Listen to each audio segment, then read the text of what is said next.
Hi, welcome to Rocket AT.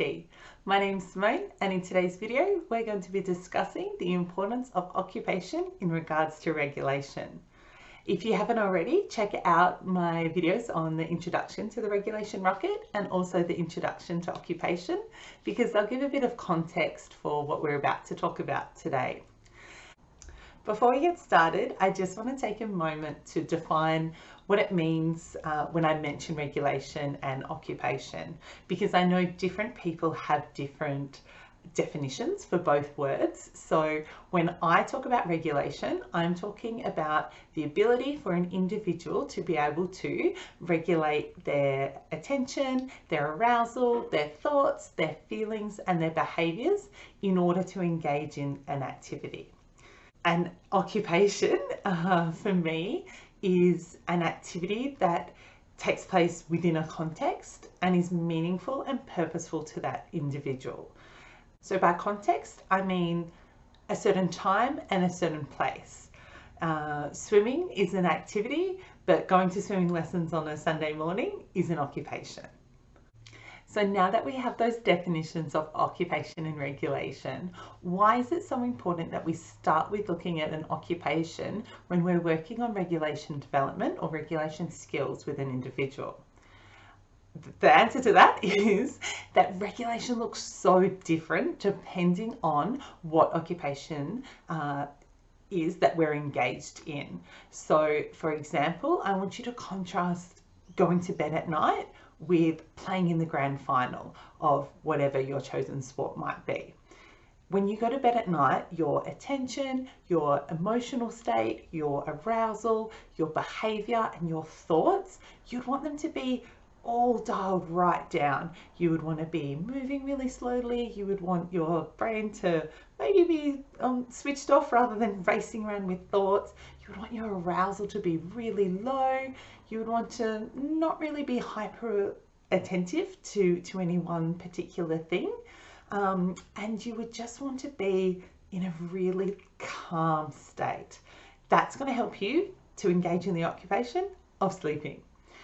On the flip side, if you're participating in a grand final for a chosen sport, unless it's maybe golf, where you would probably want to be in a really calm state as well, you would want your attention and your arousal and your body and your thoughts and your emotions to be much higher. So you would want to be moving your body faster. You would want your adrenaline to be going. You would want your attention to be really focused on what it is that you're about to perform. You would generally want your arousal level to be pretty high. We can talk a little bit about that as well in terms of, you know, within even just one task, playing in a grand final, there's different components to it. So for example, if you're playing basketball, you know, and you're running down the court or you're playing defense, you would want your arousal level to be quite high. You know, you're moving quite fast, you're thinking on the fly, you would want to be quite high energy. Versus if you've just, you know, been fouled and you're taking a shot from the free throw line, you would want to be in a calmer state. You know, you don't want to be rushing and going really fast and hyper aroused in that state. You want to be able to calm your system to be able to complete that set shot, and then you want to be able to dial it back up again in order to engage in the rest of the game. So, you know, even within one occupation, we have so many different regulation demands, that it's really important to look at the occupation first. Otherwise, if you're, you know, coming in saying I want to work on regulation, well, is it regulation to be able to engage in sleep? Is it regulation to be able to engage in school or sport or, you know, sitting at the dinner table? What is it that you actually, you know, want to be working on? Because we can't really work on all of it at once. We have to prioritize and work on making sure that an individual is able to engage in a occupation, and then we can start to extrapolate out to other occupations once we have an idea of, you know, the environment and their regulation rocket in terms of all their different personal factors of things, you know, their strengths and their places of that they need a little additional help so that we can know, we can start to tailor those occupations and environment in order to better support, again, more occupational engagement. So at the start and at the end of the day, it all comes back to occupation. We need to know what it is that someone wants to, needs to, or is expected to do in order to know what those task demands are. And then we need to be able to see them engaging in that and see where it is within that occupation that they need help. If we start from a more bottom-up point of view, which means that we're looking at the person themselves and we're trying to find deficits and we're trying to find things that might need fixing, we're going to miss the things that they can already do within an occupation. We're going to miss their own individual twists and ability to sort of adapt to an occupation using their own unique person and their own unique skills. And so it's a detriment to, you know, people we work with, or it's your child, or to yourself if you're looking at it from an individual, really little minute sort of bottom-up point of view. We want to be looking at what we call top-down, which is looking at occupation. We want to look at how someone is engaging and performing an occupation. So then, you know, sometimes it might be that occupation, you know, isn't necessarily matching with that person's rocket, but hey, there's this other occupation right nearby that we can just tweak it a little bit, and then bam, you're able to engage in an occupation successfully.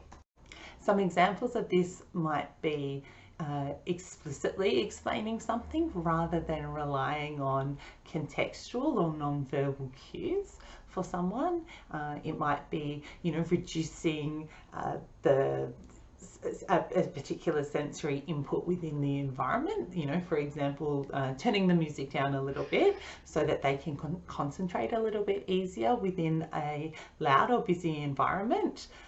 It could be simplifying a task, either by reducing the number of steps that they're expected to do at one time, or, you know, reducing the complexity of the steps that they need to do so that they can still achieve the end goal, just in a slightly different way.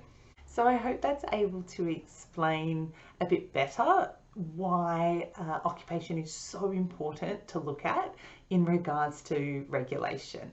You know, regulation is just so fluid across our day and across our week, and even, as I mentioned before, within an activity or occupation itself, that it's really important that we set clear goals around that are achievable and specific for a particular occupation, rather than these really broad,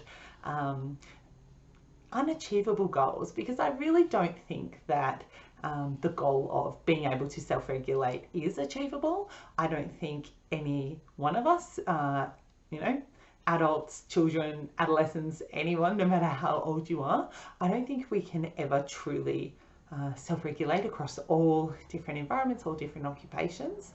You know, often there's stresses, or there's a mismatch between our regulation skills and the environment, or our regulation skills and the occupation. So having it as, you know, this goal that we're trying to, this standard that we're trying to achieve, I think it just really deflates everyone involved. It deflates the individual, definitely. It deflates, you know, parents and teachers, and it definitely deflates therapists who are trying to facilitate engagement in occupation. Whereas when we focus on the occupation itself, we can see so much success. We can see what an individual is already able to do, how they can already engage in occupation, and we can use that knowledge to then facilitate further engagement in other occupations. So continuing our series on regulation, and specifically the regulation rocket, in our next video we're going to look at environment. We're going to look at specifically the social environment, because co-regulation, a term I'm sure you're familiar with, but if you're not, hang out for the next video because we'll talk about it quite a lot, is the prime determinator, and the prime influence, I should say, on regulation development.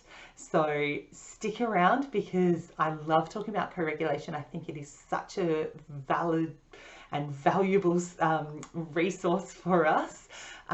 regardless of age or culture or, you know, lifestyle, or, you know, where we're supposed to be. I truly don't think anyone, adult or child alike, self-regulates. I think we do have a lot of environmental supports that help us to co-regulate. So you'll hear all of my thoughts on that very soon. But as always, it has been an absolute pleasure. If you have any questions or comments, please leave them below. If you can like this video or subscribe to my channel, every little bit helps. Share it with a friend or with a colleague, and I look forward to talking with you again soon. Bye.